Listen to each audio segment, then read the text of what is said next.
الحمد لله رب العالمين والصلاة والسلام على سيد الأنبياء والمرسلين وعلى آله وأصحابه أجمعين. أما بعد فأعوذ بالله من الشيطان الرجيم. بسم الله الرحمن الرحيم. قال الله تبارك وتعالى في القرآن المجيد والفرقان الحميد: إن أولياؤه إلا المتقون. صدق الله مولانا العظيم وصدق رسوله النبي الأمين المتين المبين المعين الكريم، ونحن على ذلك لمن الشاهدين والشاكرين، والحمد لله رب العالمين. إن الله وملائكته يصلون على النبي يا أيها الذين آمنوا صلوا عليه وسلموا تسليما. اللهم صل على سيدنا شفيعنا نبينا حبيبنا مولانا محمد وبارك وسلم. صلوا عليه صلاة وسلاما عليك يا رسول الله صلی اللہ تعالی علیہ وآلہ وسلم. تمام تعریفیں اللہ رب العزت کی ذات بابرکات کے لیے جو خالق کائنات بھی ہے اور مالک شش جہات بھی ہے.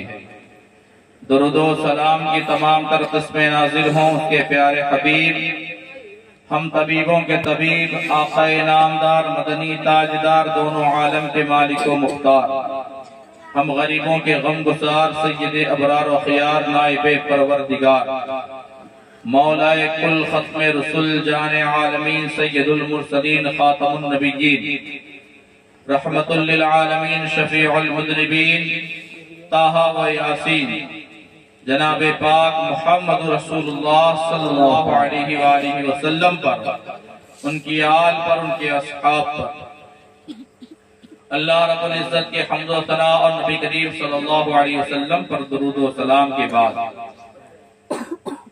پیارے محترم سامعین کرام، السلام علیکم ورحمۃ اللہ وبرکاتہ. وعلیکم السلام ورحمۃ اللہ وبرکاتہ. واہ کیا مرتبہ اے غوث ہے بالا تیرا، اللہ. واہ کیا مرتبہ اے غوث ہے بالا تیرا، اونچے اونچوں کے سروں سے قدم اعلیٰ تیرا، اونچے اونچوں کے سروں سے قدم اعلیٰ تیرا. اور سر بھلا کیا کوئی جانے کے ہے کیسا تیرا، سر بھلا کیا کوئی جانے کے ہے کیسا تیرا. اولیاء ملتے ہیں آنکھیں وہ ہے تلوہ تیرا، اولیاء ملتے ہیں آنکھیں وہ ہے تلوہ تیرا. اور کیا دبے جس پہ حمایت کا ہو پنجہ تیرا، کیا دبے جس پہ حمایت کا ہو پنجہ تیرا. شیر کو خطرے میں لاتا نہیں کتا تیرا، شیر کو خطرے میں لاتا نہیں کتا تیرا. سنیں گے آپ غوث اعظم کی شان.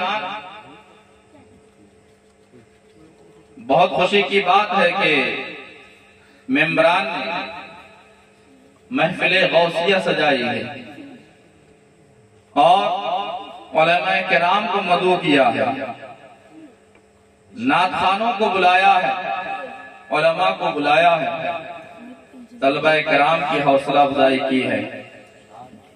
اللہ تعالیٰ ان تمام لوگوں کو سلامت رکھے. یہ بڑی بات ہے پیارے محترم سامعین کرام. مجھ سے پیش کر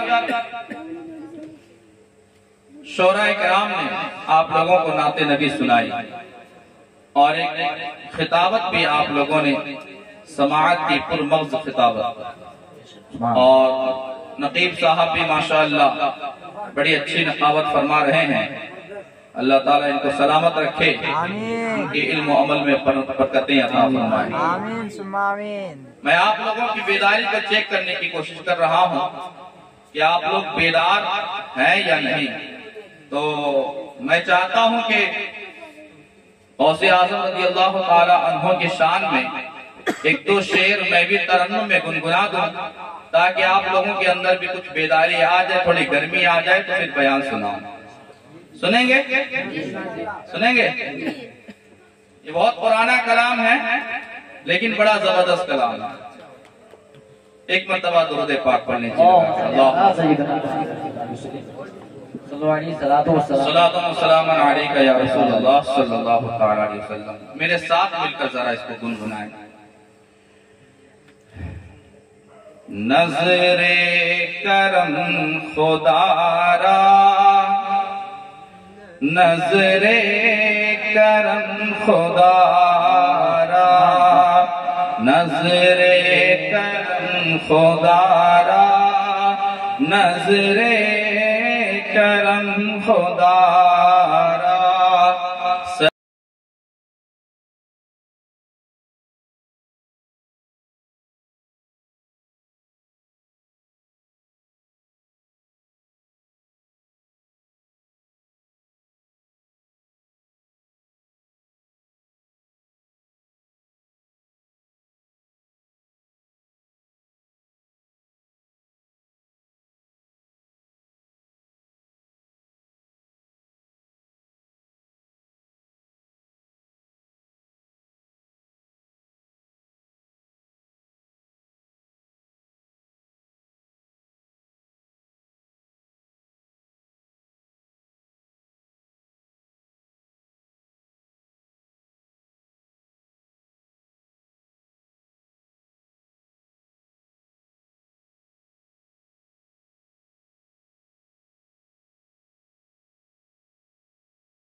خدا را مولا علی کا صدقہ، داتا پیا کا صدقہ، مولا علی کا صدقہ، داتا پیا کا صدقہ، گنجے شکر کا صدقہ، خواجہ پیا کا صدقہ، احمد رضا کا صدقہ، کل اولیاء کا صدقہ.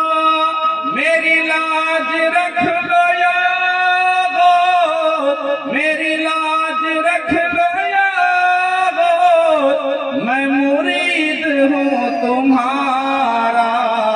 نظر کرم خدا را، نظر کرم خدا را.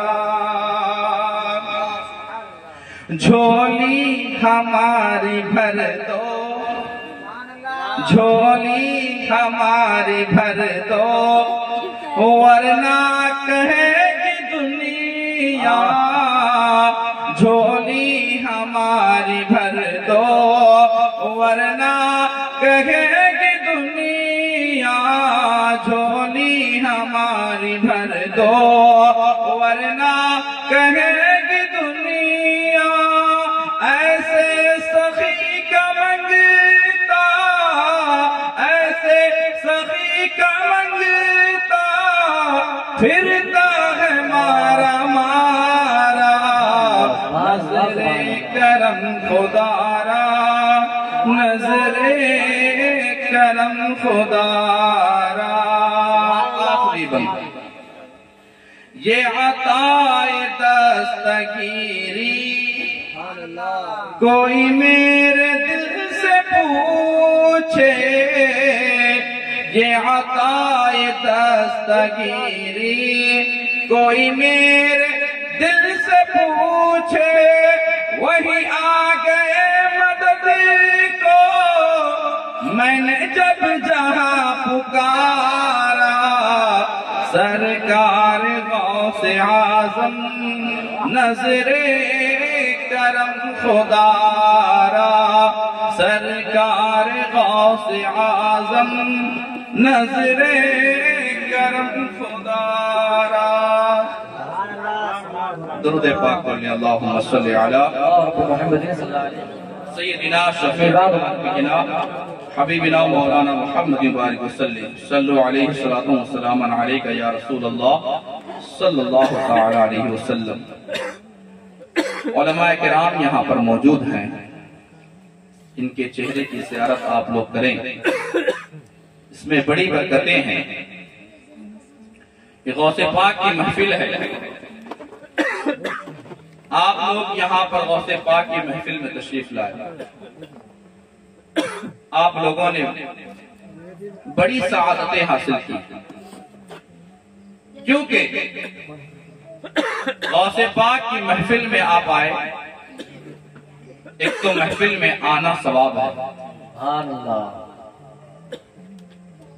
کیوں؟ اس لیے کہ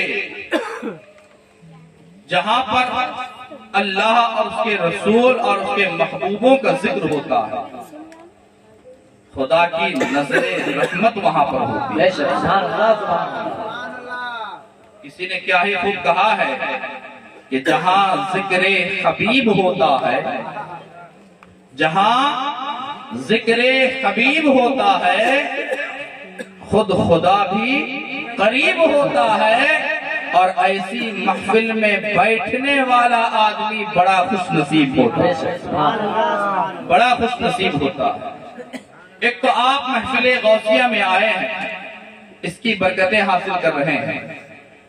دوسری برکت آپ یہ حاصل کر رہے ہیں کہ علماء کرام کی زیارت کر رہے ہیں۔ علماء کرام کی زیارت ایک بڑی برکت کی بات ہوتی ہے۔ اللہ تبارک و تعالی محفل پاک میں اسی کو چنتا ہے جسے پسند فرماتا ہے۔ ہر کسی کو آنا نصیب نہیں ہوتا۔ آپ میں سے کتنے ایسے لوگ ہوں گے جو اپنے بستر استراحت پر آرام کر رہے ہیں، لیکن محفل رسول میں ٹائم نہیں دیے، ان کو یہ نصیب نہیں ہوا۔ یہ تو اللہ تبارک و تعالیٰ نے آپ لوگوں پر، ہم لوگوں پر کرم فرمایا کہ ہمیں محفل غوثیہ میں لایا۔ یہ رب کا کرم ہے کہ یہاں پر تو کوئی لمحہ ایسا نہیں ہے جو نیکی سے خالی ہے، ہر لمحہ نیکی پا رہے ہیں۔ نعت بھی سن رہے ہیں تو نیکی پا رہے ہیں، خدا کا کلام سن رہے ہیں تو نیکی پا رہے ہیں، بیان سن رہے ہیں تو نیکی پا رہے ہیں، زبان سے سبحان اللہ کہہ رہے ہیں تو نیکی پا رہے ہیں، الحمدللہ کہہ رہے ہیں تو نیکی پا رہے ہیں، یا رسول اللہ کی صدا لگا رہے ہیں تو آپ کے نامہ اعمال میں نیکیاں لکھی جاتی ہیں۔ آپ کا یہاں بیٹھنا ہر لمحہ نیکی کا کام ہے۔ سبحان اللہ۔ ایک تو محفل میلاد میں آپ آئے، دوسری برکت علماء کی زیارت۔ علماء کی زیارت ایک بڑی برکت کی بات ہوتی ہے۔ علماء کو دیکھنا، حفاظ کو دیکھنا، یہ نبی نے جن کو العلماء ورثۃ الانبیاء کا تاج دیا، آپ ان کے چہرے کی زیارت کر رہے ہیں، اور نبی نے ان علماء کی تعریف میں بڑا پیارا جملہ ارشاد فرمایا ہے، ہماری آنکھیں تو ایسی نہیں ہیں کہ ہم نبی کو دیکھ پائیں، اللہ جن کی قسمت میں لکھ دے تو نبی کو ہم خواب میں دیکھ سکتے ہیں، ہے نا؟ اللہ نے ہمیں توفیق اگر بخشی تو ہم گنبد خضرا کی زیارت کر کے آ سکتے ہیں، لیکن آپ ہمارے نبی نے ہم پر یہ رحم اور کرم فرمایا کہ ہماری امت جو غریب ہے، نبی کی امت جو غریب ہیں وہ نبی کی زیارت اگر نہیں کر پا رہے ہیں، اگر وہ مدینہ دیکھ نہیں پا رہے ہیں، گنبد خضرا کو دیکھ نہیں پا رہے ہیں، جعلی مبارک کو کی زیارت نہیں کر پا رہے ہیں، تو نبی نے حدیث پاک ارشاد فرمائی کہ اگر کسی نے عالم کو دیکھ لیا گویا اس نے مجھے دیکھ لیا۔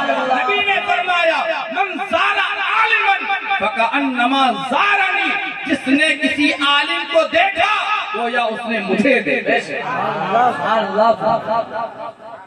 نبی کی حدیث پاک ہے، عالم کو دیکھنا گویا کہ نبی کو دیکھنا۔ عالم کی زیارت کر لیں تو آپ سوچیں نبی کی زیارت کر رہے ہیں۔ یہ تحفہ ہمیں اپنے گھر سے نہیں ملا، نبی کے در سے ملا، نبی کے در سے۔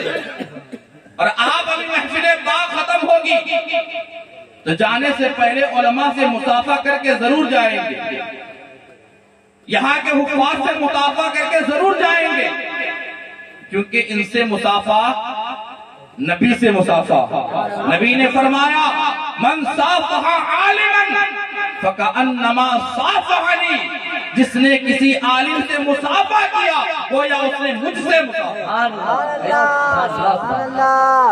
یہ میں نبی کی حدیث بیان کر رہا ہوں، اور نبی کی بات یا اللہ کی بات دراصل وما ينطق عن الهوى ان هو الا وحی یوحى، نبی اپنی مرضی سے کوئی بات نہیں کہتے بلکہ وہی کہتے ہیں جو رب کی طرف سے کہا جاتا ہے۔ یہ قرآن کہہ رہا ہے، اور رب کا کلام لا تبدیل لکلمات اللہ، رب کے کلام میں کبھی کوئی تبدیلی نہیں، تبدیلی تو دور کی بات۔ لا ذالک الکتاب لا ریب فیہ، یہ وہ کتاب ہے جس میں شک کی بھی گنجائش ہے، جھٹلانا تو دور کی بات، شک بھی نہیں کر سکتے۔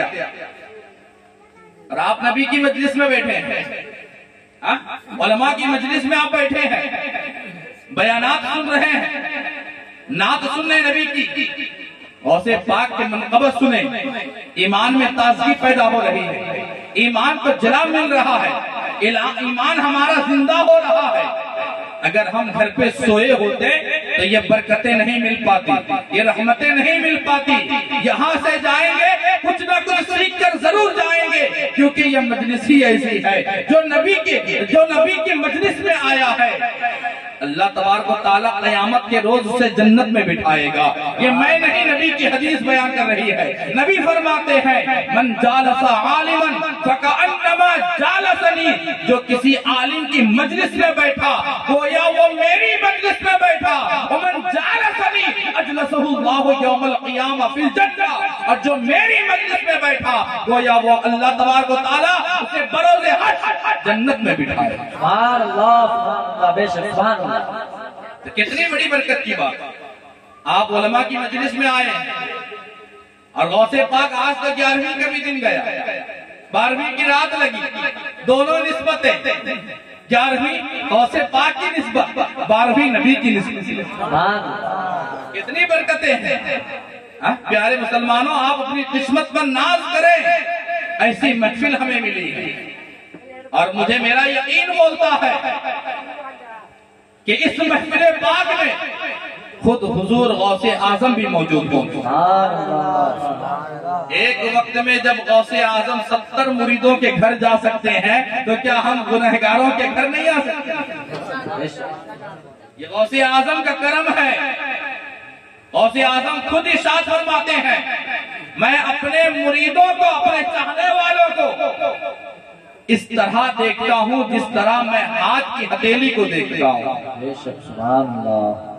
ہم غوث اعظم کے چاہنے والے ہیں نا، غوث کا نعرہ لگانے والے ہیں، غوث کے دیوانے کون نہیں ہے؟ غوث کا دیوانہ، غوث ایسی ذات ہے جس کا ہر کوئی دیوانہ ہو جاتا ہے۔ پیارے مسلمان، غوث اعظم کی سیرت، حضور غوث اعظم کا نام عبد القادر ہے۔ نام کیا ہے؟ عبد القادر، اور لقب ہے، کنیت ہے ابو محمد، لقب ہے محی الدین۔ محی الدین نام نہیں ہے، نام ہے عبد القادر، کنیت ہے ابو محمد۔ اور لقب ہے محی الدین، غوث سمدانی، شاہ جیلانی، غوث لامکانی، یہ سب لقب ہے غوث اعظم۔ اور اپنے اردو زبان میں بڑے پیر، دستگیر ہے نا، یہ سب جو ہے غوث اعظم کے لقب ہے۔ پیارے مسلمان، غوث اعظم ذات ہے جن کا پورا خاندان صالحین میں سے۔ سبحان اللہ سبحان اللہ۔ غوث اعظم حسنی سید بھی ہیں اور حسینی سید بھی ہیں، سبحان اللہ۔ باپ کے طرف سے حسنی ہے اور ماں کی طرف سے حسینی ہے، تو گویا کہ وہ نجیب الطرفین ہیں۔ اور غوث اعظم کی ذات آپ ملاحظہ کریں، اس شان کی ذات ہے جس شان کی ذات پر خود نبی فخر کرے۔ حضرت میرے نبی کریم صلی اللہ علیہ وسلم نے ایک مرتبہ موسیٰ علیہ السلام سے پوچھا تھا، اے موسیٰ میرے غوث کے جیسا بنی اسرائیل میں کوئی ولی ہے؟ موسیٰ نے کہا تھا، یا رسول اللہ اس شان کا ولی ہے پورے بنی اسرائیل میں کوئی نہیں ہے۔ سبحان اللہ۔ یہ غوث اعظم کی شان ہے، کوئی معمولی غوث اعظم نہیں۔ غوث اعظم ولیوں کے سردار ہیں، تمام ولیوں کے سردار، اور پیدائشی ولی ہیں۔ یہ بڑی بات ہے پیدائشی ولی بننا۔ ماں کے پیٹ میں جب تھے تب سے غوث اعظم ولی تھے۔ آپ نے وہ کرامت نہیں سنی کہ غوث اعظم ماں کے پیٹ میں ہے؟ جب بچہ چھوٹا رہتا ہے، ماں کے پیٹ میں رہتا ہے، اسے کیا معلوم، کیا شعور؟ جب تک 8-10 سال کے نہیں ہو جاتے اب تک ہم لوگ شعور نہیں آتا ہے، لیکن وار غوث اعظم ماں کے پیٹ میں ہے اور 18 پارہ قرآن کے حافظ بنے ہوئے۔ 18 پارہ قرآن کے حافظ۔ ان کی والدہ قرآن کی تلاوت کرتی تھی پیٹ میں رکھ کر۔ جب غوث اعظم پیدا ہوئے تو 18 پارہ قرآن یاد کر کے پیدا ہوئے، اور ماں کے پیٹ میں رہ کر ہی کرامت دکھائی انہوں نے۔ ایک کرامت مشہور ہے کہ غوث اعظم جب ماں کے پیٹ میں تھے تو اس وقت ان کی امی جان کو بڑی بھوک لگی تھی، بہت بھوک لگی تھی۔ بھوک کی شدت ایسی تھی کہ چل نہیں پا رہے تھے، تو غوث اعظم کی امی سیب کے پیڑ میں یا کسی کوئی درخت کے پیڑ میں پھل لگا ہوا تھا، اس پھل کو توڑنے کے لیے ہاتھ بڑھائے۔ غوث اعظم ماں کے پیٹ میں گھوم جاتے ہیں، جیسے ہی گھومتے ہیں پیٹ میں درد شروع ہو جاتا ہے، اور سیدہ فاطمہ وہیں بیٹھ جاتی ہے۔ ان کا نام ام الخیر فاطمہ، غوث اعظم کی امی کا نام، بیٹھ جاتی ہے۔ غوث اعظم جب دنیا میں تشریف لائے، انہوں نے تذکرہ کیا، امی جان ایک مرتبہ ایسا ہوا تھا کہ جب میں پیٹ میں تھا تو آپ کسی پھل کو توڑنے کی کوشش میں تھی، اور میں آپ کے پیٹ میں گھوم کر آپ کو تکلیف دیا تھا۔ دراصل میرا مقصد نہیں تھا آپ کو تکلیف دینا، اصل میں اس پھل کے پیچھے ایک زہریلا سانپ بیٹھا ہوا تھا، جس کی وجہ سے میں آپ کو اس زہریلا سانپ سے بچا رہا تھا۔ غوث اعظم نے زہریلے سانپ کو دیکھ لیا تو اس کو پیدائشی ولی نہیں کہیں گے تو کیا کہتے ہیں؟ ایسے ولی ہے غوث اعظم۔ غوث اعظم جب پیدا ہوئے کون سا مہینہ تھا؟ رمضان کی پہلی تاریخ میں غوث اعظم پیدا ہوئے، اور جب پیدا ہوئے غوث اعظم روزہ رکھ کر پیدا ہوئے۔ جب پیدا ہوئے ہوتا ہے کہ جب بچہ پیدا ہوتا ہے تو سب سے پہلے ماں کا دودھ کھلایا جائے، تو غوث اعظم لیکن جب پیدا ہوئے تو ماں کے دودھ میں منہ نہیں لگائے۔ جب شام ہوئی تب غوث اعظم نے ماں کا دودھ پیا۔ گویا کہ غوث اعظم امت کو یہ بتا رہے تھے، نبی کی امت کو، کہ اے نبی کی امت، حال کچھ بھی رہے لیکن نبی کی شریعت کو ہاتھوں سے نہ چھوڑو۔ غوث اعظم نے روزہ رکھا، روزہ رکھ کر پیدا ہوئے۔ دوسرے سال، ایک سال گزر جانے کے بعد جب دوسرا سال آیا تو اس سال بدلیاں چھائی ہوئی تھی، لوگوں کو چاند نظر نہیں آیا تھا، لوگوں نے چاند نہیں دیکھا تھا۔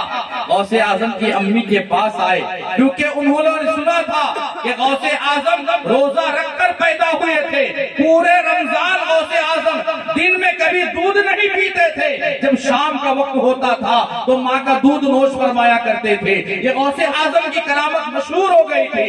جب دوسرا سال لوگوں نے چاند نہیں دیکھا تو غوث اعظم کی امی کے پاس آ کر پوچھے کہ اے غوث اعظم کی امی، اے عبد القادر کی امی، کیا آج آپ کے بیٹے نے دن میں دودھ پیا ہے؟ تو انہوں نے کہا کہ نہیں نہیں، میرے بیٹے نے دودھ نہیں پیا ہے۔ تو عوام نے اعلان کر دیا کہ جب غوث اعظم نے دودھ نہیں پیا تو گویا کہ چاند ہو گئے۔ نعرہ تکبیر، نعرہ رسالت، مسلک اعلی حضرت، جشن غوث الورا، نعرہ تکبیر۔ پیدائشی ولی ہے غوث اعظم، پیدائشی ولی، ہزاروں لاکھوں کرامتوں کا جامع ہے غوث اعظم۔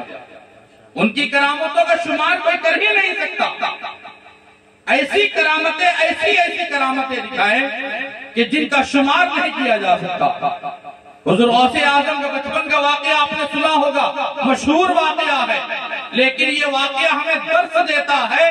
جو چور ڈاکوؤں کا واقعہ ہوا تھا، یہ واقعہ ہمیں بہت بڑا درس دیتا ہے۔ کس چیز کا درس؟ ہمیں سچائی کا درس دیتا ہے۔ غوث اعظم کی عمر اس وقت زیادہ نہیں تھی۔ ایک روایت میں آتا ہے کہ غوث اعظم کی عمر اس وقت 12 سے 14 سال تھی، اور ایک روایت میں 8 سال کی عمر، اور ایک روایت میں 6 سال بھی آیا۔ کئی روایتیں ہیں۔ غوث اعظم کی عمر 14 سے کم کی تھی۔ امی جان سے اجازت لے کر شہر جا رہے تھے پڑھنے کے لیے۔ امی جان جاتے جاتے کچھ اشرفیاں گدڑی میں سل دی تھی، اور غوث اعظم سے کہا تھا بیٹا کوئی بھی مصیبت آئے لیکن جھوٹ مت بولنا۔ یہ غوث اعظم کے اقوال میں سے بھی ہے، غوث اعظم کے ارشادات میں سے بھی ہے۔ انہوں نے فرمایا تھا کہ انسان کو چاہے کوئی بھی مصیبت آ جائے لیکن ہر مصیبت کا سامنا کر لینا، لیکن زبان سے جھوٹ نہ نکالنا، کیونکہ جھوٹ گناہ کبیرہ ہے، اللہ کو بھی ناراض کرتا ہے، بندے کو بھی ناراض کرتا ہے۔ غوث اعظم نے ان کے فرمودات میں لکھا ہوا ہے غوث اعظم کے، کیونکہ غوث اعظم کے فرمودات کو علماء نے جمع بھی کیا ہے کہ غوث اعظم کے کیا کیا ارشادات فرمائے۔ ان میں سے ایک یہ ہے کہ کوئی بھی حالت آ جائے لیکن جھوٹ نہیں بولنا۔ غوث اعظم نے بچپن میں کر کے دکھایا، لیکن آج کل ہماری ماں بہنیں کیا کرتی ہیں؟ بچے کو جھوٹ سکھاتی ہیں۔ یہ میں معذرت چاہوں گا ماں بہنوں سے ذرا، کہ بچوں کو سکھاتی بھی ہیں۔ کوئی آ گیا باپ، اگر ابو جان سو گئے کمرے میں، بیٹا سے کہے کہ سوئیں گے، کوئی آئے بیٹا مت بولنا، یہ کہنا کہ ابو جان ہے نہیں، امی گھر پہ موجود ہے، لیکن یہ کہتی ہیں کہ بیٹا کوئی پوچھے یا ابو بھی پوچھے تو کہنا کہ امی ہے نہیں۔ یہ حال ہے ہمارا۔ ہم نے بچوں کو جھوٹ سکھایا، وہ بچہ جھوٹ بولا۔ ہم بچوں کو سکھائے تب نہ بچہ بولا۔ اگر ہم بچے کو سچ سکھاتے تو بچہ کبھی جھوٹ نہیں بولتا، سچ کا دامن پکڑا رہتا۔ اگر بچپن سے ہم بچوں کو یہ سکھائے بیٹا کچھ بھی ہو جائے لیکن جھوٹ مت بولنا، تو بچہ کبھی بھی آپ کو سامنے جھوٹ نہیں بولے گا، ہمت بھی نہیں کرے گا۔ لیکن آج ہمارا معاشرہ بگڑ چکا ہے۔ ہم خود جھوٹ سکھاتے ہیں، پھر بعد میں کہتے ہیں بیٹا بڑا جھوٹا ہو گیا، بہت جھوٹ بولتا ہے۔ لیکن سکھایا کس نے؟ ہم نے ہی تو سکھایا ہے، ہم نے ہی تو سکھایا ہے۔ بعض اوقات یہ دیکھا گیا ہے کہ مائیں بچوں سے یہ کہتی ہیں کہ بیٹا کوئی اگر آئے کچھ مانگے تو کہہ دینا کہ نہیں ہے ہمارے پاس۔ لیکن وارے غوث اعظم، ان کی ذات کیا نرالی تھی۔ غوث اعظم کی امی نے کہا تھا کہ سچ بولنا۔ جب ڈاکوؤں نے پکڑا تو غوث اعظم نے یہ کہا کہ میری گدڑی میں اشرفیہ ہے، لیکن ڈاکوؤں نے اس وقت انکار کیا، بھروسہ نہیں کیا کہ ان کے پاس کچھ موجود ہو سکتا ہے، بھروسہ نہیں کیا۔ ایک نہیں 60 ڈاکو تھے، 60 ڈاکو، ان میں سے اکثر ڈاکوؤں نے غوث اعظم سے پوچھا جا، انہوں نے سب کو ایک جملہ کہا کہ میرے پاس اشرفیہ موجود ہے، لیکن کسی نے بھروسہ نہیں کیا، یقین نہیں کیا۔ آخر میں جب پکڑ کر سردار کے پاس لے کر گئے، سردار نے جب پوچھا کہ تمہارے پاس کچھ ہے، اس کے پاس بھی وہی جواب دیے کہ ہاں میرے پاس ہے، لیکن یہ لوگ یقین نہیں کر رہے۔ پھر سردار نے اس سلائی کو کھولا اور اس میں دیکھا کہ یقیناً اشرفیہ موجود ہے، دنگ رہ گیا۔ پوچھا کہ تم جھوٹ بھی بول سکتے تھے، تم جھٹلا بھی سکتے تھے، تم اپنے پیسوں کو چھپا بھی سکتے تھے، لیکن ایسا کیوں کیا؟ غوث اعظم نے کہا کہ میری امی نے چلتے وقت مجھے یہ کہا تھا، بیٹا کچھ بھی ہو جائے سچ بولنا۔ میں اسی سچ کو برقرار رکھا، میں اپنی ماں سے کیا ہوا وعدہ بھلا نہیں سکتا۔ جب یہ جملہ سنا ڈاکوؤں کے سردار نے تو اس نے کہا برجستہ کہ تم اپنی ماں کے وعدے کو جھٹلا نہیں سکتے، اپنے ماں سے کیا ہوا وعدہ بھلا نہیں پائے۔ ہم نے بھی اپنے رب سے وعدہ کیا تھا، جب عالم ارواح میں رب نے پوچھا تھا الست بربکم، سب نے کہا تھا قالوا بلا، ہم نے اپنے رب سے وعدہ کیا تھا، لیکن ہم اپنے رب کو بھلا دیے ہیں۔ اے بچہ تو کون ہے؟ کہا میں عبد القادر ہوں۔ تو اس نے کہا، ڈاکو نے کہا مجھے لے چل اور کلمہ پڑھا کر مسلمان بنا۔ ایک جھوٹ سے 60 ڈاکوؤں کا سردار بھی کلمہ پڑھا۔ جب 60 ڈاکوؤں کا سردار کلمہ پڑھ لیا، توبہ کر لیا، تو اس کے تمام چیلوں نے کہا اے سردار جب گناہ کر رہے تھے تو گناہوں میں ہم تمہارے ساتھ تھے، اب نیکی کرو گے تو نیکی میں بھی ہم تمہارے ساتھ۔ یہ غوث اعظم کی کرامت ہے۔ بچپن میں بتائیے ایک سچ نے کتنوں کو توبہ کروا دیا۔ تو آج بھی اگر ہم سچ بولنے کا ایک ذہن لے کہ ہر حال میں ہمیں سچ بولنا ہے تو اللہ تعالیٰ زبان میں تاثیر بھی دے دے گا کہ آپ کچھ بولیں گے تو اثر کر جائے گا۔ سبحان اللہ۔ پیارے محترم، یہ غوث پاک ہمیں سکھا کر گئے۔ غوث اعظم کرامات کے جامع ہیں، اتنے کرامات انہوں نے کیے کہ جو انسان کی سمجھ سے بالا تر۔ حضور غوث اعظم رضی اللہ تعالی عنہ کو کسی پادری نے یا کسی عیسائی نے اعتراض کر دیا کہ اے غوث اعظم، ہمارے پیغمبر عیسیٰ علیہ السلام انہوں نے تو مردے کو زندہ کیا تھا، نبی نے، تمہارے نبی نے ایسا کوئی روایت نہیں مل رہی ہے کہ تمہارے نبی نے کسی مردے کو زندہ کیا۔ غوث اعظم تو وہ نبی کے گھرانے والوں میں سے ہیں، حسنی بھی ہیں حسینی بھی ہیں، ماں کی طرف سے حسینی، باپ کی طرف سے حسنی ہیں۔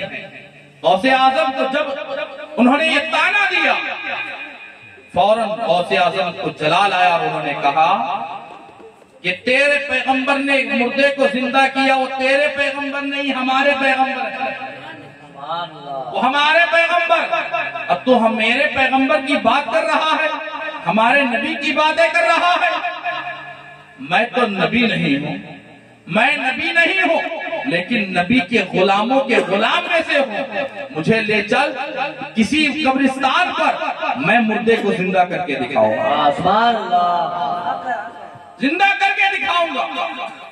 اور یہ جو روایت مشہور ہے، کہتے ہیں لوگ کہ نبی نے کوئی مردہ زندہ نہیں کیا، یہ غلط بات ہے۔ ایک واقعہ میں آپ کو سنا دوں یہاں پر. حضرت جابر بن عبداللہ رضی اللہ تعالی عنہ کا واقعہ کہ حضرت جابر جنگ خندق کا موقع تھا. جنگ خندق کے موقع پر تمام صحابہ کرام خندق کھودنے میں لگ گئے. یہ جنگ خندق کا واقعہ تھا، معلوم ہے کہ نہیں؟ کچھ واقعہ ہے. مکے سے لوگ چڑھائی کرنے کے لیے 10,000 کا لشکر ابو سفیان کی نگرانی میں لے کر آئے، اور حضرت سلمان فارسی رضی اللہ تعالی عنہ کے مشورے پر مدینے کے چاروں طرف خندق کھودا گیا تھا تاکہ مدینہ کے لوگ اس خندق کے اس پار رہ کر مدینے میں رہ کر ان کا مقابلہ کر سکیں. خندق کھودتے کھودتے ایک صحابی رسول آئے اور انہوں نے کہا یا رسول اللہ 3 دن سے بھوکا پیاسا ہوں، کہیں سے کھانے کا انتظام کر دیجیے.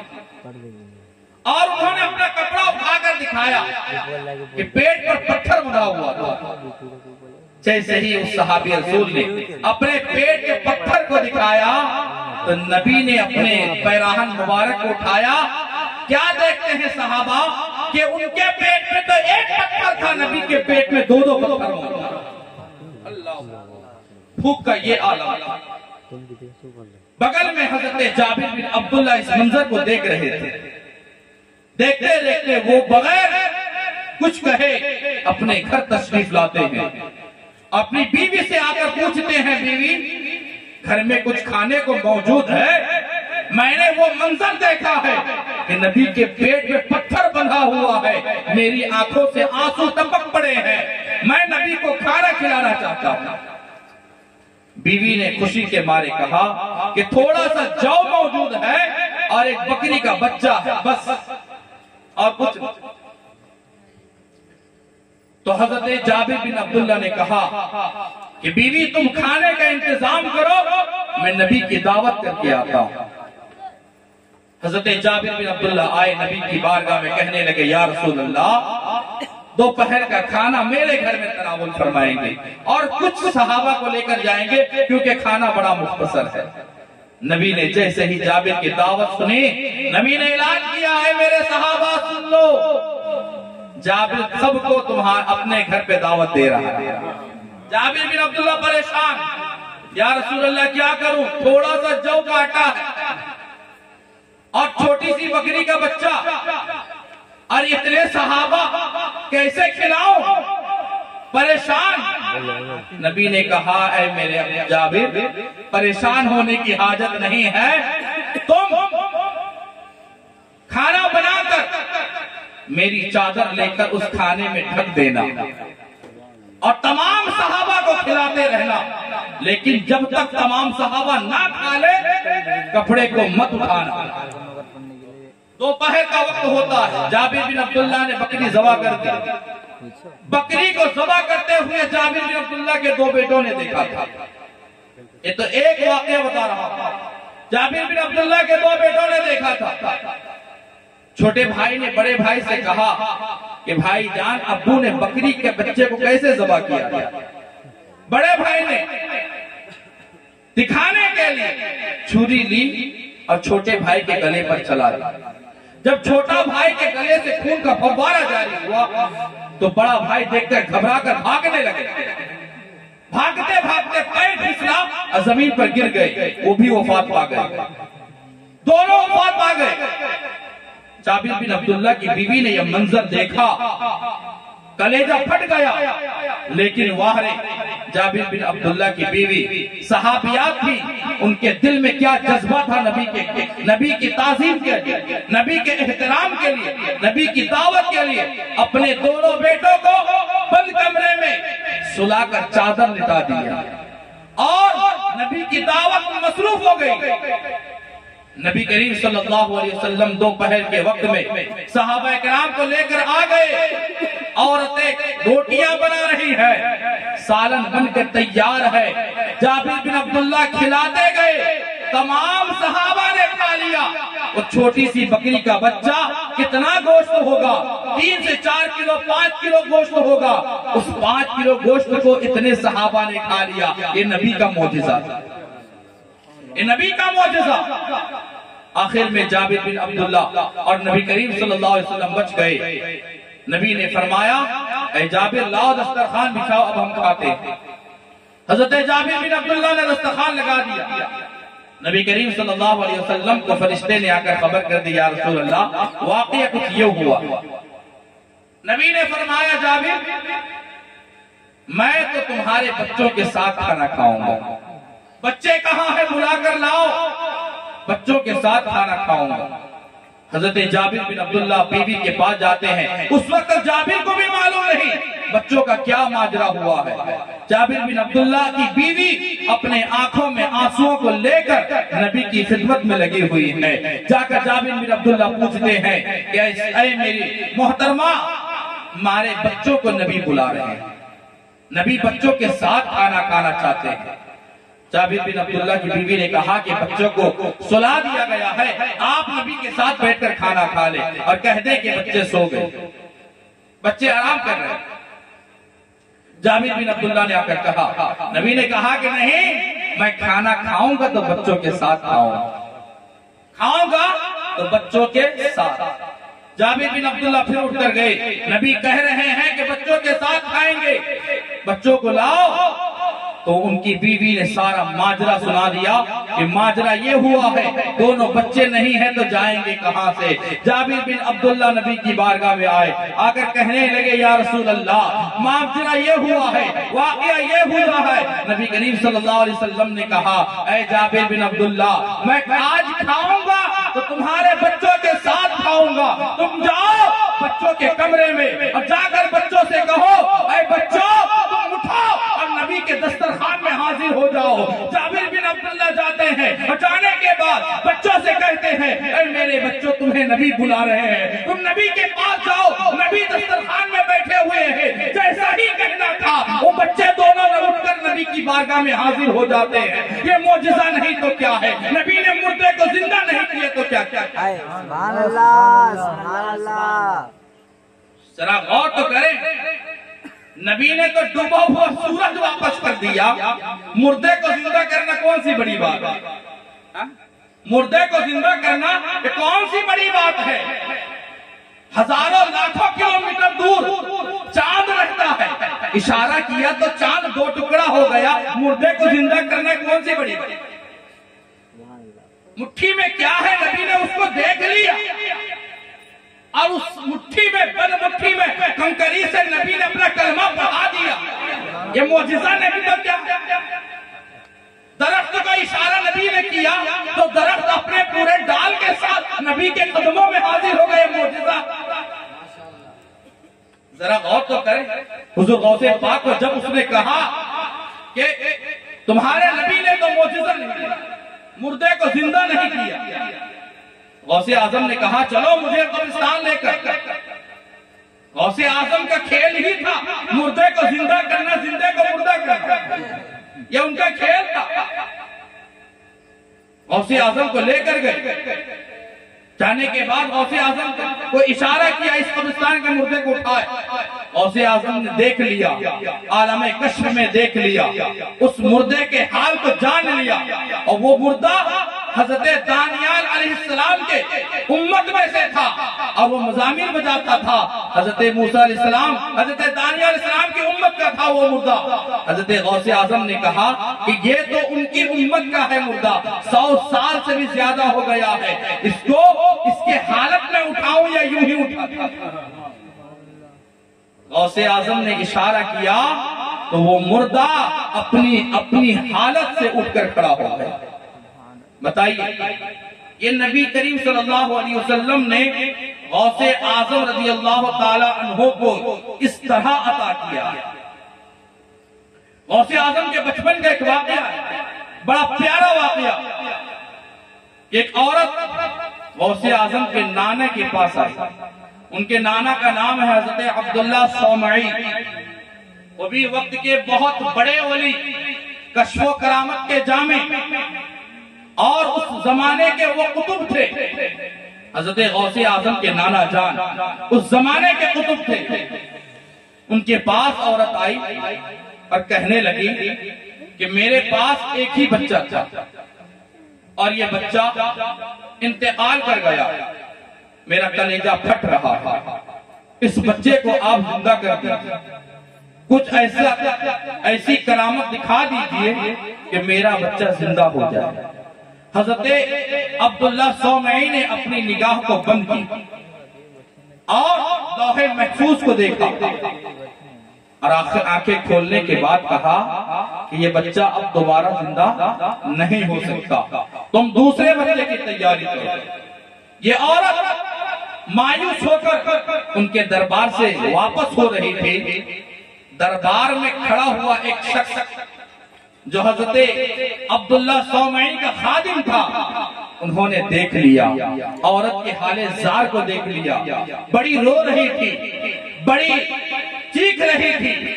جب اس کو اس حالت میں دیکھا تو اس نے رو کر کہا، اے بیوی کیا ماجرا ہے؟ انہوں نے سارا ماجرا بتایا، اور خادم نے کہا کہ میں ایک شخص کے پاس بھیجتا ہوں، وہ میدان میں دیکھو ایک بچہ کھیل رہا ہے اور کچھ بچوں کو لے کر کھیل رہا ہے۔ ان کا کھیل جانتے ہو کون سا کھیل ہے؟ مردے کو زندہ کرنا، زندے کو مردہ کرنا۔ سبحان اللہ۔ مردے کو زندہ کرنا اور زندے کو مردہ کرنا۔ تم ان کے پاس لے کر چلی جاؤ، اور جانے کے بعد جب وہ بچوں کو کہیں گے بچے تم مر جاؤ، بچے جب سب مر جائیں گے تو تم بھی اپنے بچے کو وہیں پر لٹا دینا، اور جب وہ کہیں گے بچے زندہ ہو جاؤ تو وہ بچے بھی زندہ ہوں گے، تمہارا بچہ بھی زندہ ہو جائے گا۔ سبحان اللہ۔ وہ عورت لے کر میدان میں حاضر ہوئی، جیسے ہی غوث اعظم نے کہا بچوں مر جاؤ، سارے بچے انتقال کر جاتے ہیں۔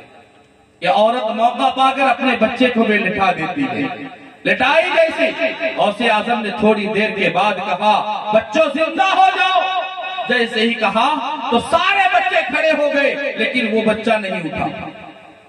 غوث اعظم نے دیکھا کہ یہ بچہ کیوں نہیں اٹھا، جا کر بچے کے سامنے کھڑے ہوئے اور کہا کہ میں حکم دیتا ہوں اٹھ جا، قم بإذنی، میرے حکم سے میری اجازت سے اٹھ جا، لیکن وہ بچہ نہیں اٹھا۔ غوث اعظم کو جلال آیا، زمین پر ٹھوکر ماری اور کہا قم بإذن اللہ، اللہ کی اجازت سے اٹھ جا۔ جیسے ہی کہنا تھا وہ بچہ کھڑا ہو جاتا۔ بچے کو گود میں لے کر وہ ماں حضرت غوث اعظم کے نانے کے پاس پھر دوبارہ آتی ہے، اور آنے کے بعد کہتی ہے آپ نے تو کہا تھا میرا بچہ زندہ نہیں ہوگا، میرا بچہ کیسے زندہ ہو گیا؟ خوشی کے مارے کہہ رہی ہے۔ جیسے ہی حضرت عبداللہ صومعی نانا جان نے دیکھا کہ بچہ تو واقعی زندہ ہو گیا ہے، وہ تعجب میں پڑ گئے کہ ہم نے تو لوح محفوظ کو دیکھا تھا، بچہ زندہ نہیں ہو سکتا، اس کو دوبارہ حیات نہیں مل سکتی، یہ بچہ پھر سے کیسے زندہ ہو گیا؟ عورت سے جب پوچھا تو اس عورت نے کہا کہ وہ جو بچہ کھیل رہا ہے اس نے میرے بچے کو زندہ کیا۔ سبحان اللہ۔ جیسے ہی ان کے نانا نے سنا غوث اعظم نے یہ کام کیا تو ایک چھڑی لی اور غوث اعظم کو دوڑانے لگے۔ بچپن کا زمانہ، غوث اعظم آگے آگے دوڑ رہے ہیں، نانا پیچھے پیچھے ڈنڈا لے کے جا رہے ہیں، دوڑتے دوڑتے دوڑتے دوڑتے ایک قبرستان پر پہنچ جاتے ہیں۔ جیسے ہی قبرستان میں پہنچتے ہیں غوث اعظم قبرستان والوں کو مخاطب کر کے کہتے ہیں اب ایک قبر میں آرام کرنے والوں دیکھ نہیں رہے ہو، میرے نانا ڈنڈا لے کر آ رہے ہیں، سب میرے پیچھے ہی دوڑتے چلے جاؤ۔ ہے نعرہ تکبیر، نعرہ رسالت، مسلک اعلی حضرت، کرامات غوث اعظم، نعرہ تکبیر، نعرہ جیسے رسالت۔ نے کہا سارے مردے کھڑے ہو گئے، سارے مردے۔ اب حضرت عبداللہ صومعی نے سوچا کہ اب میں آگے اور دوڑاؤں گا تو پوری دنیا کے مردوں کو کھڑا کر دے گا۔ اللہ اکبر، ایسی کرامت غوث اعظم کی، کیا کرامتیں ہیں غوث اعظم کی؟ یہ تو غوث اعظم کی کرامت ہے۔ غوث اعظم کے مریدوں کی جن پر غوث اعظم کی نظر پڑ جائے ان کی کرامتوں کا کیا عالم ہوگا۔ ذرا آپ اس واقعے سے اندازہ لگائیں کہ ایک شخص غوث اعظم نے ایک شخص کو لوٹا دے کر اپنے دروازے پر بٹھا دیا. غوث اعظم جس پر نظر ڈال دینا، غوث کا کتا بھی شیر کو خطے میں لاتا نہیں. جس پر ہو حمایت کا پنجہ تیرا، شیر کو خطرے میں لاتا نہیں کتا تیرا. وہ واقعہ مشہور ہے کہ ایک ولی ہے جو شیر کی سواری کر کے آتے تھے. غوث اعظم کا کتا اس شیر سے مقابلہ کر کے شیر کو ڈھیر کر کے. حضرت غوث اعظم نے ایک شخص کو لوٹا دے کر دربار پر بیٹھا دیا اور یہ کہا کہ جتنے بھی میرے یہاں مہمان بن کر آئیں گے سب کو آتے جاتے سب کو وضو کرانا. سنیں ذرا واقعہ، ایمان تازہ ہو جائے گا. غوث اعظم کی نظر جس پر پڑ جائے وہ وقت کا چور ہو کر بھی ابدال بن جاتا ہے. وقت کا چور ہو کر بھی ابدال بن جاتا ہے. آپ نے چور کا واقعہ بھی سنا ہوگا. غوث اعظم کے ان واقعات مشہور ہیں لیکن ہر سال سنانے سے ایمان تازہ ہوتا ہے. غوث اعظم نے لوٹا دے کر بٹھا دیا. وہ خدمت کرتے رہے. خدمت کرتے کرتے 40 سال گزر گیا. ان کے دل میں کچھ خیال آیا کہ یار غوث اعظم کی بارگاہ میں ہم 40 سال خدمت کر رہے ہیں، غوث اعظم ایک بار بھی میری طرف نظر نہیں کی. 40 سال سے بیٹھا ہوں. غوث اعظم نے دیکھا ذرا قسمت پہ ناز کرے ہم سب. اس واقعہ کو سننے کے بعد ایمان تازہ ہو جائے گا. 40 سال سے بیٹھے ہوئے تھے. آخر میں ان کے دل میں کچھ خیالات آئے. ایک دن 2 شخص بڑے آن بان شان کے ساتھ غوث اعظم کی بارگاہ میں حاضر ہوئی. ان کے دل میں خیال آیا کہ یہ تو وقت کے بہت بڑے ولی لگ رہے ہیں اور ان کی بڑی شان ہے. میں ان کے ساتھ ہو جاتا ہوں، ان کے پاس رہوں گا تو مجھے زیادہ مل جائے گا. ان کے دل میں خیال آیا اور آخر میں جب وہ واپس ہو رہے تھے وہ دونوں شخص، وہ دونوں ابدال تھے اس وقت کے. دونوں ابدال جانتے ہیں، ایک مرتبہ ہے غوثیت کا، ایک مرتبہ ہے قطبیت کا، ایک مرتبہ ہوتا ہے ابدالیت کا. غوثیت کبریٰ سب سے پہلے جس کو ملی وہ ہے سیدہ فاطمہ زہرا. غوثیت کبریٰ سب سے بڑی ولایت، سب سے بڑا مرتبہ نبی کے بعد اگر کوئی مرتبہ ہوتا ہے تو غوثیت کبریٰ کا مرتبہ ہوتا ہے. سب سے پہلے غوثیت کبریٰ بی بی فاطمہ زہرا کو ملی، ان کے بعد حضرت علی کو ملی، ان کے بعد حسنین کریمین کو ملی، پھر سلسلہ بر سلسلہ حضرت زین العابدین سے چلتا ہوا آیا اور سید الطائفہ حضرت جنید بغدادی کو غوثیت کبریٰ ملی اور آخر میں حضرت غوث پاک کو غوثیت کبریٰ عطا کی. یہ بہت بڑا مرتبہ ہوتا ہے. غوثیت کبریٰ کے بعد قطبیت کا مرتبہ ہوتا ہے. قطب غوث تو سارے ولیوں کا ہوتا ہے اور قطب بعض ولیوں کا سردار ہوا کرتا ہے. قطب جیسے کہ ہمارے گاؤں میں ہوتا ہے نا، ایک ہوتا ہے کونسلر، ایک ہوتا ہے چیئرمین، پھر ایم ایل اے، پھر ایم پی، پھر پی ایم، یہ سب مرتبہ ہے. اسی طرح اولیاء کرام میں بھی ہے، اولیاء کرام میں بھی یہ مرتبہ. تو پیارے محترم ذرا سنیں، تو وہ جو 2 شخص آئے تھے وہ دونوں ابدال تھے.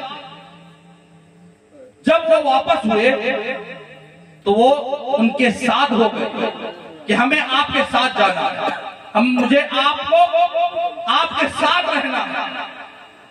تو وہ شخص ان کے ساتھ ہو گئے جو 40 سال سے غوث اعظم کی بارگاہ میں بیٹھ کر لوٹا لے کر لوگوں کو وضو کرایا کرتے تھے. ان کے ساتھ ہو گئے. چلتے چلتے کافی دور نکلے. ان کو بھوک میسر ہوئی، بھوک لگی اور انہوں نے کہا کہ مجھے بڑی زور کی بھوک لگی ہے، کچھ کھانے کا انتظام کر دو. ان دونوں نے کہا کہ ہم لوگ 24 گھنٹے میں ایک وقت کا کھانا کھاتے ہیں. 24 گھنٹے میں ایک وقت کھاتے ہیں. اگر تم کو کھانا ہے تو واپس ہو جاؤ.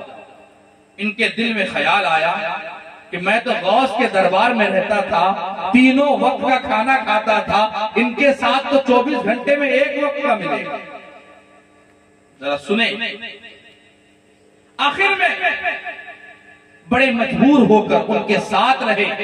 جب 24 گھنٹہ مکمل ہو گیا تو ان میں سے ایک نے نماز ادا کی، سب نے نماز ادا کی، پھر ایک نے رب سے دعا کی، اے اللہ ہم 3 لوگ ہیں، کھانے کا انتظام فرما دے۔ اللہ نے ان کی دعا پر اللہ تبارک و تعالیٰ نے جنت سے 3 کٹورا شوربہ اور 2 روٹی کر کے 6 روٹی عطا کر دی۔ آج ہم غوث کا لنگر لٹاتے ہیں، غوث ہمیں بھی عطا فرماتے ہیں۔ جو غوث کا لنگر لٹائے گا غوث اسے عطا فرمائیں گے۔ سنیں، تینوں نے کھا لیا، پھر چلتے رہے، پھر کچھ دیر کے بعد ان کو بھوک لگی، کھانے کی خواہش ظاہر کی۔ پھر دوسرے نے کہا کہ کھانا 24 گھنٹے میں ملے گا۔ آخر میں جب 24 گھنٹہ ہوا تو پھر انہوں نے دوسرے نے دعا کی، پھر سے اتنا ہی کھانا آیا، 3 کٹورا آیا اور روٹیاں آئی، تینوں نے کھایا۔ اب تیسرا 24 گھنٹہ جب گزرا تو اس کے بعد ان دونوں نے کہا، جو 2 ابدال تھے، کس کو کہا؟ جو غوث پاک کی بارگاہ میں لوٹا لے کر وضو کراتے تھے، ان سے کہا کہ اب ہم لوگوں نے 2 وقت کا کھانے کا انتظام کر دیا ہے، 2 مرتبہ ہم لوگوں نے انتظام کیا ہے، اب تمہاری باری ہے، تم کو انتظام کرنا، تم کو انتظام کرنا۔ انہوں نے سوچا، یا اللہ میرے پاس کیا ہے کہ میں تمہارا انتظام کروں گا؟ تو انہوں نے کہا کہ اگر انتظام نہیں کر سکتے تو بھوکے رہو، ہم تو چلے، بھوکے رہو، ہم چلے۔ آخر میں انہوں نے بھی نماز پڑھی اور رب سے دعا کی، یا اللہ تو کھانے کا انتظام فرما دے۔ جب وہ لوگ دعا کرتے تھے تو 3 کٹوری اور 2 روٹی آتی تھی، جب انہوں نے دعا کی تو 6 کٹوری اور اس سے ڈبل روٹیاں آئی۔ یہ 2 ابدال تعجب میں پڑ گئے کہ ماجرا کیا ماجرا؟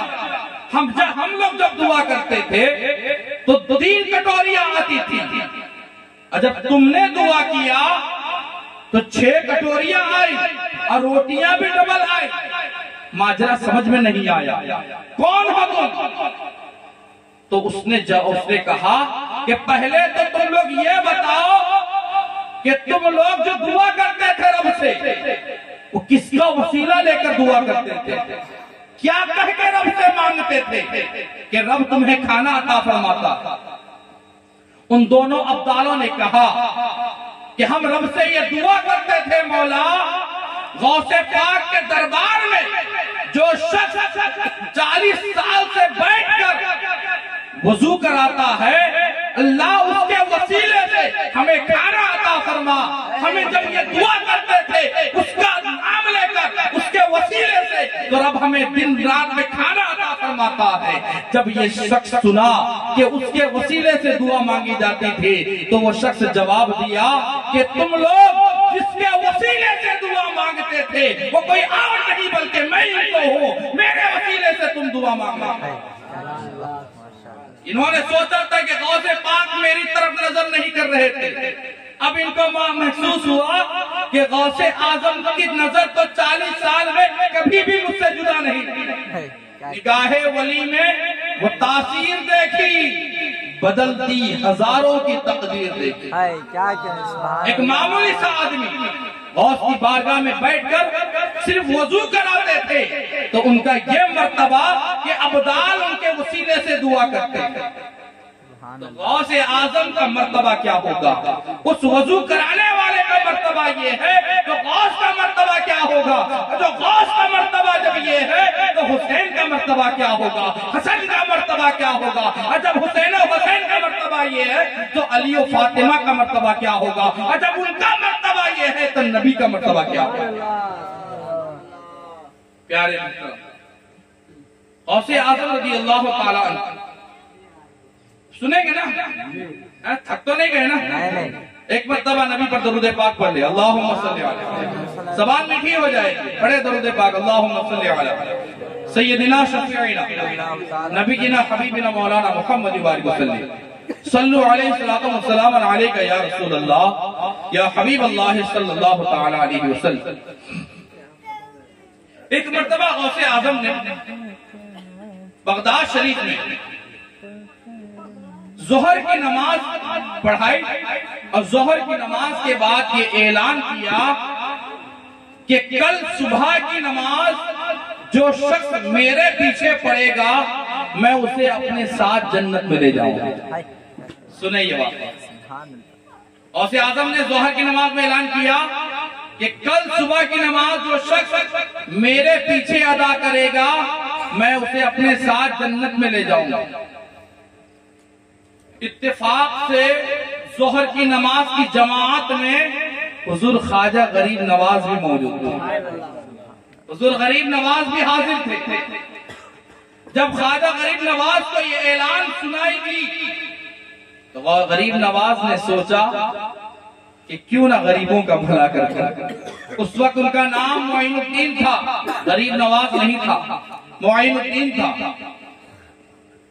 غوث اعظم کے اعلان کو سن کر حضور خواجہ غریب نواز بغداد کی گلیوں میں نکل گئے، ہر گھر میں دروازے پر دستک دی اور یہ کہا کہ صبح کی نماز غوث پاک کے پیچھے ادا کرنا، کیونکہ انہوں نے یہ بشارت دی۔ پھر عصر کا وقت ہوتا، عصر کے وقت میں غوث اعظم یہ اعلان کرتے ہیں کہ میرے اعلان، میں نے جو ظہر میں اعلان کیا تھا، اس اعلان کو سن کر جو عام کرے گا وہ جنت میں نہیں جائے گا۔ گویا غوث اعظم کی نظر دیکھ رہی تھی کہ اعلان کر رہا ہے کون اعلان کر رہا ہے۔ غوث اعظم نے کہا کہ میرے اعلان کو سن کر جو لوگوں تک پہنچائے گا وہ جنت میں نہیں جائے گا۔ خواجہ غریب نواز عصر کی نماز میں نہیں تھے، اس وقت بغداد کی جامع مسجد میں نہیں تھے، دوسری جگہ اعلان کرتے رہے اور دوسری جگہ نماز ادا کی۔ دوسرے دن صبح ہوتی ہے تو صبح کی نماز کے ٹائم بغداد کی جامع مسجد میں قدم رکھنے کی جگہ ہے، لوگ اتنے ہو گئے کہ قدم رکھنے کی بھی جگہ نہیں۔ غوث اعظم نے نماز تو ادا کر لی، سارے لوگ غوث اعظم کے پیچھے نماز پڑھے۔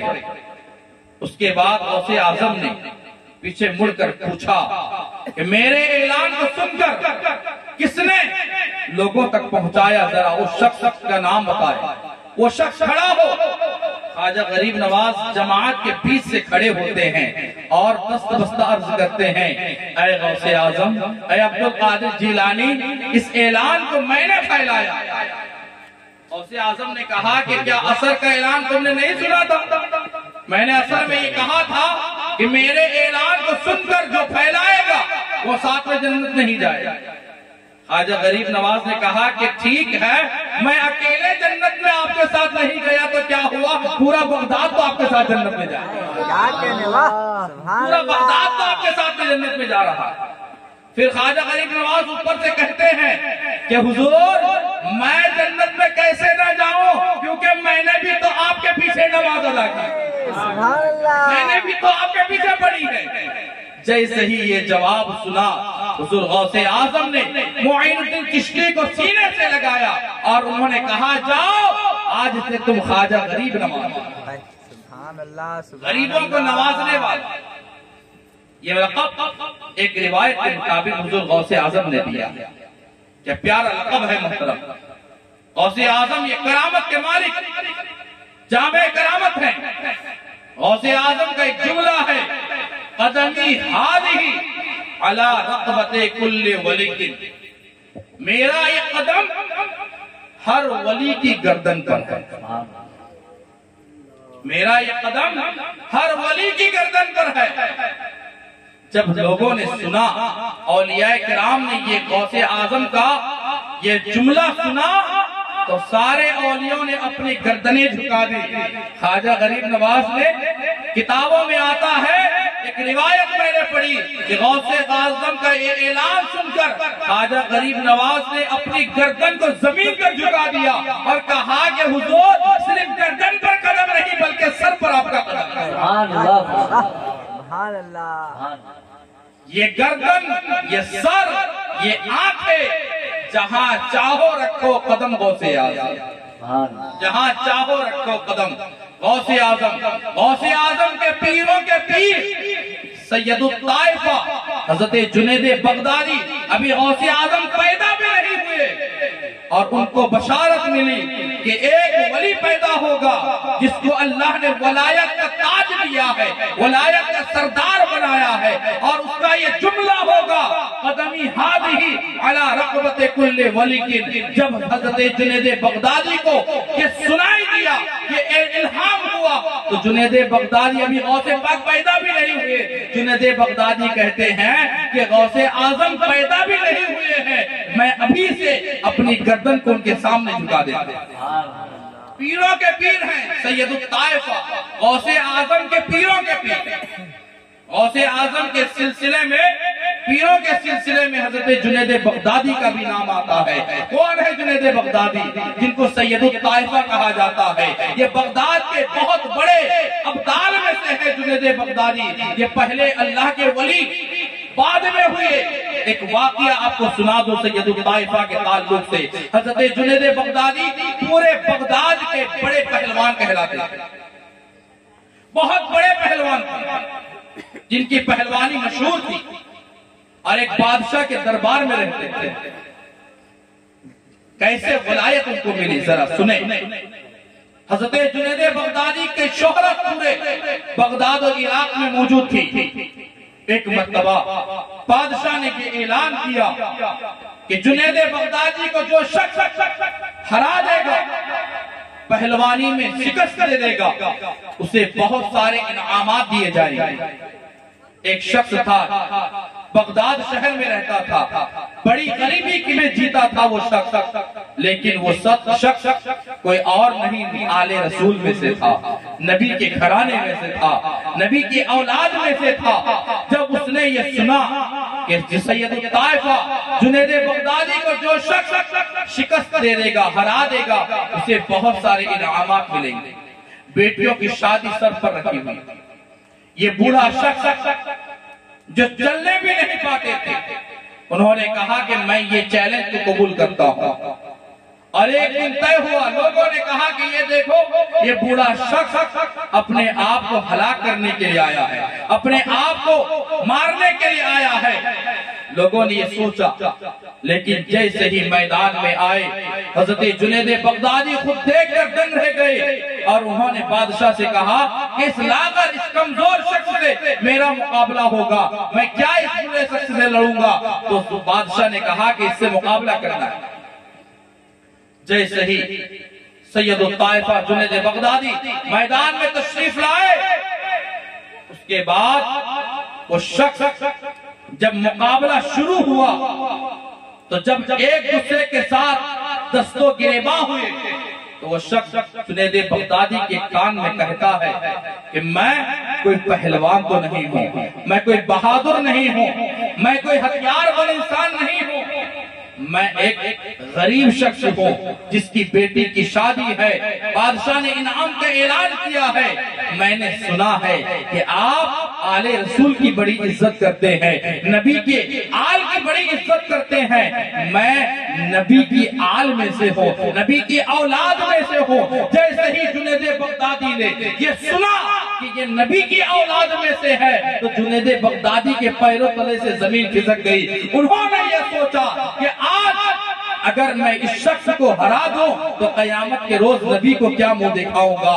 حضرت جنید بغدادی جان بوجھ کر اس شخص سے مقابلہ ہار جاتے ہیں۔ ہارنے کے بعد پورے عراق میں مشہور ہو جاتا ہے کہ جنید بغدادی ایک کمزور شخص سے ہار گئے ہیں، لیکن جنید بغدادی کے دل میں یہ اطمینان تھا کہ میں ہارا نہیں ہوں، نبی کے سامنے میں جیت گیا ہوں۔ آخر میں جب رات میں سوتے ہیں تو زیارت نصیب ہوتی ہے، نبی تشریف لاتے ہیں اور کہتے ہیں اے سید الطائفہ، اے جنید، تو نے میری اولاد کی راز رکھی ہے، میں تجھے شفاعت کبریٰ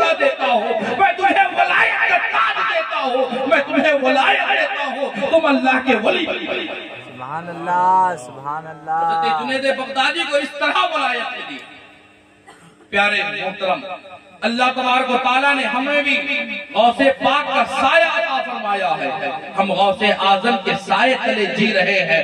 قیامت کے روز بھی اللہ سے دعا کرتا ہوں کہ اللہ جب قیامت میں بھی اٹھائے تو غوث اعظم کے جھنڈے کے نیچے جگہ نصیب عطا فرمائے۔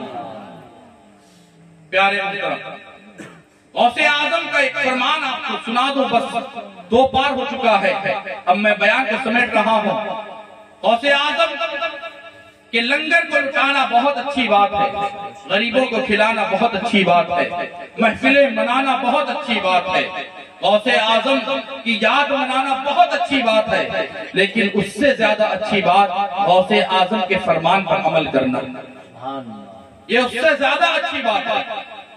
غوث اعظم کا ایک فرمان سنے، غوث اعظم نے فرمایا کہ بے نمازی جو شخص نماز نہیں پڑھتا ہے، رب کے سامنے سر کو جھکاتا نہیں ہے، اسے تم مسلمانوں کے قبرستان میں بھی دفن مت کرنا۔ اللہ، غوث اعظم کا یہ فرمان ہے کہ جو نماز نہیں پڑھتا، جو بے نمازی ہے، اسے مسلمانوں کے قبرستان میں بھی دفن مت کرنا۔ کیوں؟ اس لیے کہ جو شخص اللہ کے قرض کو ادا نہیں کیا وہ قبرستان میں جا کر دوسرے لوگوں کو پریشان کرے گا۔ غوث اعظم نے کہا ہم غوث کا لنگر خوب لٹاتے ہیں، نعرہ بھی لگاتے ہیں غوث کا دامن نہیں چھوڑیں گے، یا غوث المدد لگاتے ہیں، بہت اچھی بات، ماشاءاللہ بہت اچھی بات، لیکن پیارے مسلمانوں غوث کا دامن کہنے سے نہیں بلکہ تھامنے سے ہوگا، کہنے سے نہیں تھامنے سے ہوگا۔ اور غوث اعظم کا دامن کیسے تھاما جائے؟ غوث نے جو ہمیں بتایا ہے، جو سکھایا ہے، اس پر چل جائے تو غوث اعظم کے ہو جائیں گے۔ اور جو شخص آج ہمارے درمیان بڑا مشہور ہے کہ شب معراج آ جائے گی، شب برات آ جائے گی، شب قدر آ جائے گی تو پوری مسجد فل ہو جائے گی، ایک بھی شخص گھر میں نہیں رہے گا، سارے لوگ پہنچ جائیں گے، بہت اچھی بات، ان راتوں میں عبادت کرنا بڑی برکت کی بات، لیکن یاد رکھیں فرض سے نفل بڑا نہیں ہو سکتا۔ غوث اعظم فرماتے ہیں کہ فرض کو چھوڑ کر نوافل ادا کرنے سے کوئی فائدہ نہیں۔ فرض ایک اللہ تبارک و تعالیٰ کی طرف سے ہم پر قرض ہے، ہم ادھر قرض ادا نہ کر کے صدقہ و خیرات دیتے رہے تو کیا فائدہ؟ پہلے جس کا قرض ہو اس کے قرض کو ادا کرے، اس کے بعد میں ہم صدقہ خیرات کریں گے۔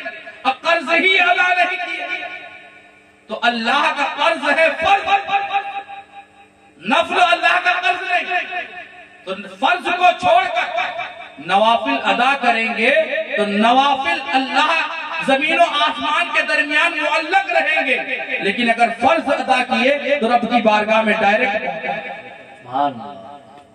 غوث اعظم کا فرمان ذرا اس پر عمل کرنے کی کوشش کریں۔ ایک تو یہ ہے کہ غوث اعظم نے کہا کہ کبھی بھی جھوٹ نہ بولنا، زبان سے کبھی جھوٹ نہ نکالنا، کسی کے بھی سامنے چاہے گردن کٹ جائے۔ امام حسین نے غوث اعظم کے نانا نے سکھایا ہے، غوث اعظم کے نانا امام حسین نے کیا بتایا کہ ظالم کے سامنے سر کٹا تو دینا لیکن سر کو کبھی جھکانا نہیں، اپنی گردن دے دینا لیکن ہاتھ مت دینا، جھوٹ زبان سے نہ نکالنا۔ یہ غوث اعظم کے نانا امام حسین نے بتایا، اور غوث اعظم نے ہمیں کر کے دکھایا کہ چاہے کچھ بھی ہو جائے زبان سے جھوٹ نہ نکالنا۔ یہ جھوٹ معاشرے میں سب سے زیادہ برائی کا جڑ جو ہے وہ جھوٹ ہے، لیکن آج ہمارا معاشرہ ہے کہ ہم گناہ کو گناہ سمجھتے ہی نہیں، ہم آج جھوٹ تو دھڑلے سے بولتے ہیں، جھوٹ ایسا بولتے ہیں جیسا کہ ہم کلمہ پڑھتے ہیں اللہ، اس طرح جھوٹ، زبان کھولے جھوٹ۔ بتائیے کوئی بھی کچھ بول دے فوراً زبان سے جھوٹ نکل جاتا ہے۔ پیارے مسلمانوں، یہ جھوٹ بولنا معلوم ہے گناہ کبیرہ ہے، کبیرہ، صغیرہ نہیں بلکہ گناہ کبیرہ۔ جس طرح شراب پینا گناہ کبیرہ، زنا کرنا گناہ کبیرہ، حرام کام کرنا گناہ کبیرہ، ڈکیتی کرنا گناہ کبیرہ، شرک کرنا گناہ کبیرہ، کفر کرنا گناہ کبیرہ۔ یہ شرک اور کفر کا مرتبہ تو گناہ میں سب سے آگے ہے، اس میں سے نیچے والا مرتبہ جو ہے یہ جھوٹ بولنا ہے۔ تو پیارے مطلب ذرا آج دل میں یہ ارادہ بنا کر جائے کہ اللہ تعالیٰ ہم نے اب تک جتنا جھوٹ بولا ہے اللہ اسے معاف فرما اور آئندہ نہ جھوٹ بولنے پر استقامت عطا فرما۔ انشاءاللہ ہم کبھی جھوٹ نہیں بولیں گے، اور انشاءاللہ اللہ تبارک و تعالیٰ نے جو ہمیں نمازیں دی ہیں ان نمازوں کی پابندی کرنے کی کوشش کریں گے انشاءاللہ۔ کیوں؟ نماز یہ اہم العبادات میں سے غوث اعظم، شیطان نے آ کر ایک مرتبہ غوث اعظم سے کہا تھا، ایک نورانی شکل بنا کر آ کر غوث اعظم سے کہا، اے عبد القادر میں تمہارا رب بول رہا ہوں، تم پر ہر حرام چیز حلال ہے، ہر حرام چیز حلال ہے۔ کیوں؟ تم نے اتنی عبادت کی ہے، اتنا کچھ کیا ہے، اسی لیے تم پر ہر حرام چیز حلال کر دی گئی، نماز چھوڑنا بھی حلال۔ غوث اعظم نے خیال دل میں لایا، یا رسول اللہ، اللہ کے رسول جو معصوم ہیں، جن کو اللہ نے گناہوں سے پاک و صاف پیدا کیا، ان کے لیے حرام حلال نہیں ہوا، یہ غوث کون ہوتا تھا جس کے لیے حرام حلال ہو جائے؟ غوث اعظم نے کہا کہ تو شیطان مردود ہے، تو مجھے گمراہ کر رہا ہے۔ جیسے ہی غوث اعظم نے کہا لا حول ولا قوت الا باللہ العلی العظیم، یہ کہنا تھا، وہ جو نور تھا وہ اب دھواں بن گیا، اندھیرا ہو گیا، اور پھر آواز آئی، غوث عبد القادر تجھے تیرے علم نے بچایا۔ غوث اعظم نے کہا مردود پھر سے مجھے گمراہ کر رہا ہے، مجھے میرا علم نہیں میرے رب نے بچایا۔ تو غوث اعظم ذرا غور تو کرے، 40 سال انہوں نے ایسی عبادت کی ہے کہ عشاء کے وضو سے صبح کی نماز ادا کرتے ہیں، 40 سال ایسی عبادت۔ تو وہ راتوں میں تو عبادت ہم تو کر ہی نہیں پا رہے ہیں، اتنے کاموں میں مشغول ہے کہ عبادت کر ہی نہیں پا رہے ہیں۔ آج ہی ایک جملہ میں پڑھ رہا تھا، بزرگان دین عبادت کرتے کرتے کاموں کے لیے ٹائم نکالتے تھے، لیکن آج ہمارا یہ حال ہے کہ کام کرتے کرتے عبادت کے لیے ٹائم نہیں نکال پاتے۔ اللہ، یہ ہمارا بہت برا حال ہے۔ تو یہ دل میں ارادہ بنائیں۔ ماشاءاللہ میں یہاں پر دیکھ رہا ہوں کہ اکثر لوگوں کے چہرے پہ داڑھی مبارک سجی ہوئی ہے۔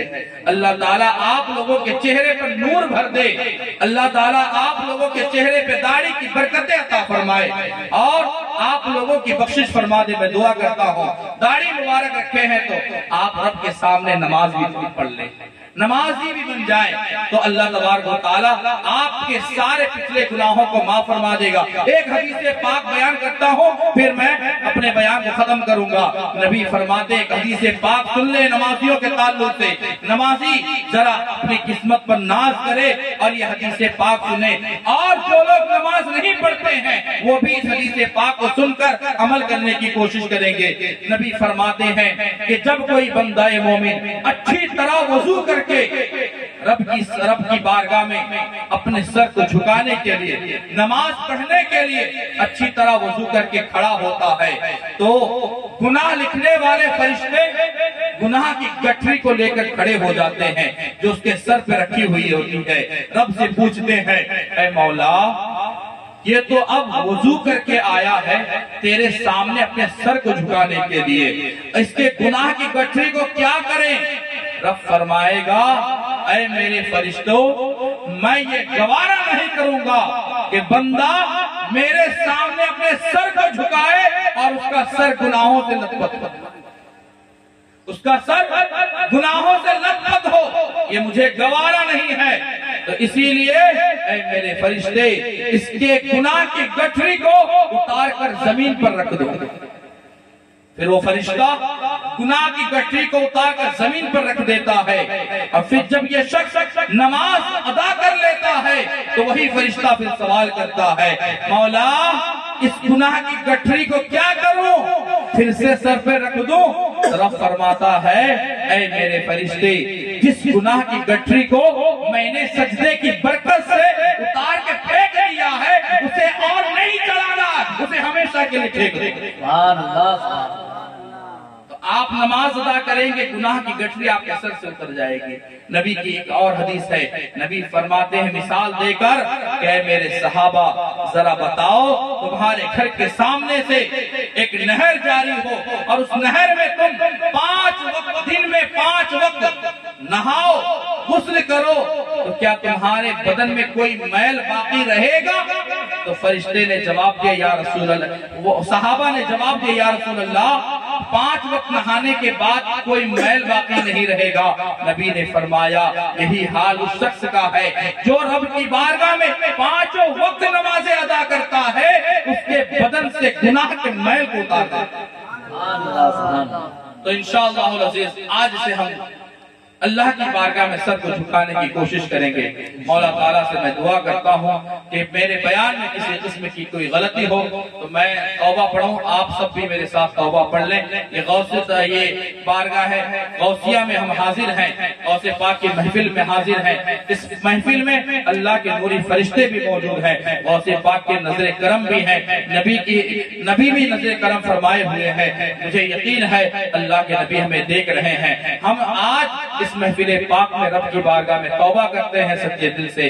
میں میرے ساتھ آپ لوگ بھی پڑھیں استغفر اللہ استغفر اللہ استغفر اللہ ربی من کل ذنب واتوب الیہ۔ کلمہ شہادت اشہد ان لا الہ الا اللہ واشہد ان محمدًا عبده ورسوله وآخر دعوانا الحمد لله رب العالمين۔ السلام علیکم ورحمۃ اللہ۔